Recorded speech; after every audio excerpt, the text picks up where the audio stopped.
حاسه ان انتي مش واخده حقك او مش واخده مكانتك اللي تستاهليها. حاسه كده ان انتي احسن من ناس كتيره قوي تحت الاضواء، بس مش عارفه تعبري عن نفسك.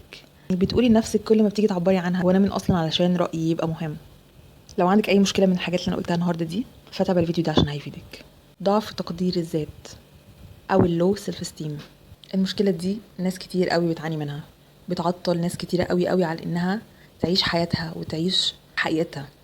دايما الناس دي بتبقى مستخبية، دايما الناس دي بتبقى خايفة، بيبقى عندهم قلق، بيبقى عندهم توتر، خايفين يدخلوا في علاقات اجتماعية مع حد، خايفين يتكلموا يعبروا عن نفسهم، خايفين يخرجوا عن القطيع.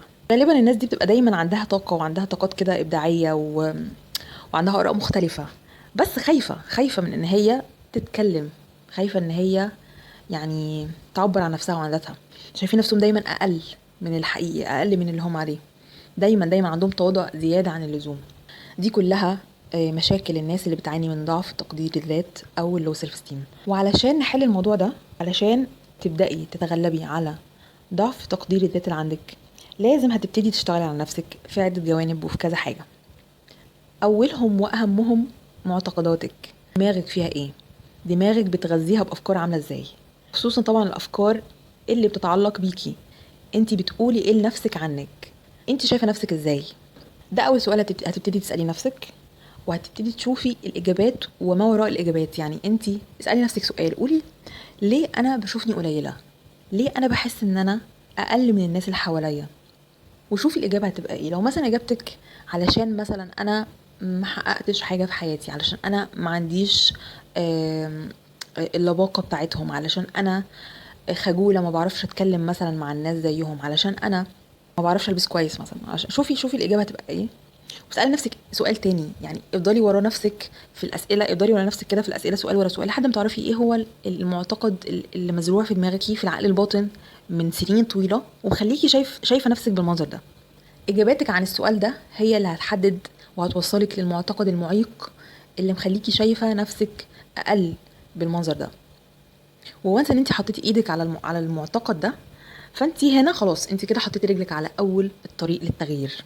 فاقعدي مع نفسك دايما، واي موقف يثير فيكي الحته دي، يثير فيكي حته ان انت حسيتي بقلق اجتماعي، حسيتي ان انت خايفه تدخلي في الحوار ده، حسيتي ان انت متوتره عايزه تمشي من المكان، شايفه نفسك مش اهل مثلا للمكان ده، ان الناس دي يعني انت مش عارفه تجاريهم مثلا في الحوار، انت مش عارفه تبقي نفسك، ارجعي البيت واقعدي مع نفسك بورقه وقلم واسالي نفسك الاسئله دي كلها. اسالي نفسك انت ليه حسيتي انت حسيتي بايه الاول، وليه حسيتي بالاحساس ده، والاحساس ده وراه ايه، ايه الفكره اللي سببت لي الاحساس ده اللي موجوده في عقلي. الاسئله دي من ضمن ممارسات الشادو وورك اللي انا اتكلمت عنها في فيديو قبل كده، هسيب لكم اللينك بتاعه. بس عموما هي دي يعني دي بدايات ومفاتيح كده بتوصلك يعني ستيب باي ستيب للحاجه، المعتقد المعيق اللي موجود في الكور في الداخل جواكي ومزروع جواكي من سنين طويله، وبيعيقك على ان انت تشوفي حقيقتك وتشوفي نفسك بالطريقه الصح. تاني حاجه ممكن تساعدك قوي ان انت تحسني من ثقتك بنفسك وتقديرك لذاتك، هي فيك ات تيل يو ميك ات. ممكن دي تبقى يعني للوهلة الأولى بالنسبة لكم فكرة سطحية شوية، وإن هو أنا كده هبقى يعني بخدع الناس، أنا بكدب على الناس وبدعي حاجة مش موجودة فيا. بس الحقيقة إن هي لأ، بالعكس، أنت نفسك تبقي الشخصية القوية الواثقة في نفسها الجامدة جدا دي. وانس ان انت الفكره دي جت في دماغك، فده معناه ان ده سيناريو قابل للتحقيق وقابل ان هو يحصل، وان انت الحاجه دي وانس ان انت عوزتيها بالشكل القوي ده، ده معناه ان هي في طريقها ليكي. فان انت تسبقي الاحداث شويه وتعيشي كانك وصلتي للليفل ده، هو ده المفتاح. هو ده المفتاح للوصول لحقيقتك، للوصول للشخصيه اللي انت نفسك تبقي عليها، للنسخه اللي انت نفسك تبقي عليها. انت نفسك تبقي تظهري بشكل معين، خلاص اتعاملي بالمنطق ده من دلوقتي، ما تستنيش ان الدنيا تتغير والايام تجيب لك الحاجه دي. انتي روحي لها، يعني انتي اعملي الحاجه دي من دلوقتي. البسي اللبس اللي يخليكي مرتاحه، البسي اللبس المظهر اللي انت عايزه تظهري بيه قدام الناس في الشخصيه الجديده. اتصرفي نفس التصرفات، البودي لانجوج بتاعتك تبقى نفس البودي لانجوج اللي انت عايزاها، نظراتك، طريقه كلامك، طريقه يعني وقفتك، مشيتك، كل حاجه اعمليها زي ما انت نفسك تبقي عليها. هو ده معنى فيك ات تيل يو ميك ات. الحاجات اللي انت نفسك تبقى فيكي بجد اعمليها وانت مش مصدقاها في الاول، واعمليها وانت لسه مش واصله للليفل ده فعليا بس وانس ان انت عملتيها هتدخلي في طاقتها، هتدخلي في الطاقه دي وفي الفريكوانسي وفي الليفل ده، فهيبقى سهل عليكي بعد كده انت تجسدي الحاجه دي. وده ده برضو يندرج تحت قانون الاسامبشن او القانون الافتراض، ان انا بفترض ان انا بقيت الحاجه الفلانيه اللي انا نفسي ابقاها. افترضت ان انا مثلا واحده ثريه جدا عندي ملايين وانا مش معايا حاجه، بس بتعامل على هذا الاساس، فده يدخلني في طاقه الحاجه دي، في الحاجه دي تتحقق لي بجد وتجيلي بجد. فما تستهينوش بقانون فيك ات يو ميك ات ده. ما هي حاجه بتساعدك ووسيله بتساعدك ان انت تتيب انتو الطاقه دي والانرجي دي وتدخلي كده فيها وتندمجي فيها. ثالث حاجه، ممكن تحبي نفسك وتتقبليها، ممكن تطبطبي شويه على نفسك، ممكن تعاملي نفسك كانك بتعاملي صاحبتك. تخيلي كده لو صاحبتك جات لك في يوم من الايام، كلمتك، رفعت سماعه التليفون او جات لك وقالت لك انا حصل معايا الموقف الفلاني ده وانا اتجرحت جدا وانا اتبهدلت وحاسه باحاسيس مش كويسه ومش عارفه ايه، هل انت هتقولي لها بطلي عبط؟ ايه العبط ده؟ انت دي حاجه بسيطه، انت ازاي حسيتي بكده؟ هل هتلومي عليها احساسها ده؟ هل هتأنبيها؟ هل هتعنفيها؟ بالعكس، انت هتقعدي وهتسمعيها كويس وهتحتويها وهتفهميها وهتحاولي كمان تقدمي لها حلول. ممكن بدل ما تعملي كده مع الناس الغريبه، اعملي كده مع نفسك الاول. اعملي كده مع نفسك بليز. لما تحسي ان انت مثلا غلطتي في حاجه، كان نفسك مثلا تتكلمي بثقه والموقف خانك، معرفتيش مثلا تعملي اللي انت كنت ناويه تعمليه، ما ترجعيش البيت تلومي نفسك، ما ترجعيش البيت تقولي نفسك اصل انت كده، انت عمرك ما تتغيري، هي دي شخصيتك، هي دي انت، هتفضلي طول عمرك كده خايفه وخجوله وكذا وكذا وكذا. ما تقوليش كل الكلام ده، بالعكس طبطبي على نفسك، قولي لها برافو عليكي، انت اتحسنتي كتير عن المره اللي فاتت، احنا عملنا كذا وكذا وكذا المره دي، المره الجايه باذن الله عايزين نركز على كذا وكذا وكذا ومش هنكرر الغلطه دي تاني. وان كررتيها برضو ما تلوميش نفسك، طبطبي عليها وشجعيها لحد ما توصلي للي انت عايزاه.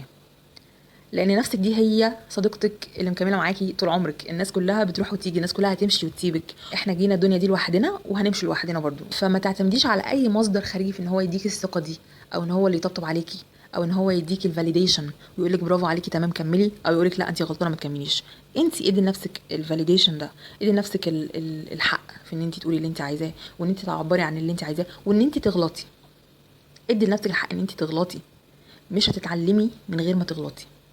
واخر حاجه، ودي انا بصراحه مقتبساها من ذا ويزارد ليز اللي بيتابعها منكم، قالت حاجه مره في فيديو من فيديوهاتها، كانت بتتكلم فيه عن الثقه عموما، عن الثقه بالنفس. كانت بتقول انه انت ما عندكيش ثقه في نفسك لان انت ما جربتيش، انت ما عندكيش الثقه في نفسك في المجال الفلاني ده لان انت ما تعرفيش عنه حاجه، لان انت ما زلتيش جربتيه على ارض الواقع. عشان احنا حاطين نفسنا في الكومفورت زون طول الوقت، مش بنطلع، مش بنجرب، مش بنشوف، مش بنعيش، مش بنعرف ازاي نتعامل مع الناس، مش بنعرف في الموقف الفلاني ده اتصرف فيه ازاي، او ازاي اخرج من المأزق المعين ده. فلما بتحط في الموقف بقى انا مش عارف، ما عنديش خلفيه وما جربتش، فما بعرفش اتصرف، فبقول لنفسي ايه ده انت شخصيه عبيطه قوي، ده انت شخصيه ساذجه، ده انت كذا وكذا وكذا، وبرجع الوم نفسي. وفي الاخر اكون فكره سيئه عن نفسي تفضل مترسخه في عقلي سنين وخلاص، وابني عليها حياتي بعد كده ان انا شخصيه ضعيفه، او ان انا شخصيه ما بعرفش اتصرف، او ما بعرفش افكر، او ما اعرفش حاجه في الدنيا. فده كله ليه؟ علشان انا اصلا ما طلعتش للدنيا، انا اصلا ما طلعتش وما جربتش. فنتيجه ده ايه؟ اكيد نتيجه ده ان انت هتبقي مختلفه عن الناس في ان انت مش عارفه، انت مش بتمارسي الحاجه دي كل يوم، مش زي واحدة تانية بتنزل كل يوم، بتروح جيم او بتروح نادي او بتقابل اصحابها او بتشتغل، بتحتك بالناس وبتتعامل. اكيد لو جينا قسنا المهارات الاجتماعية للبنت دي والمهارات الاجتماعية للبنت اللي قاعدة على الكنبة بالاسابيع دي، اكيد هيبقى في فرق.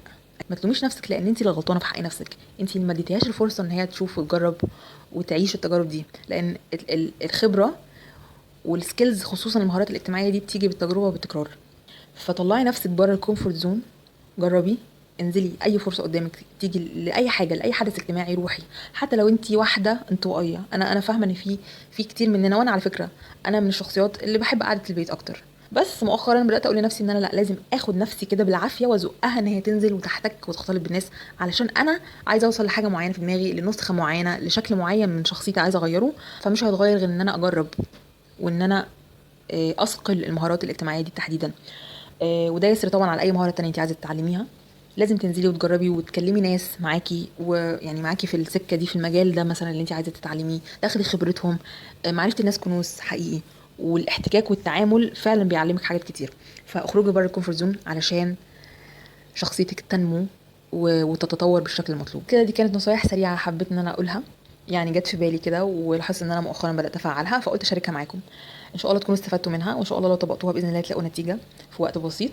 اعتذر منكم لو كنت اخرت عليكم شويه الفتره اللي فاتت، بس حقيقي انا كنت محتاجه اخد بريك كده وافصل شويه. بس ان شاء الله راجعين تاني فيديوهات قويه. شجعوني بقى علشان كده ارجع اخش في المود زي الاول.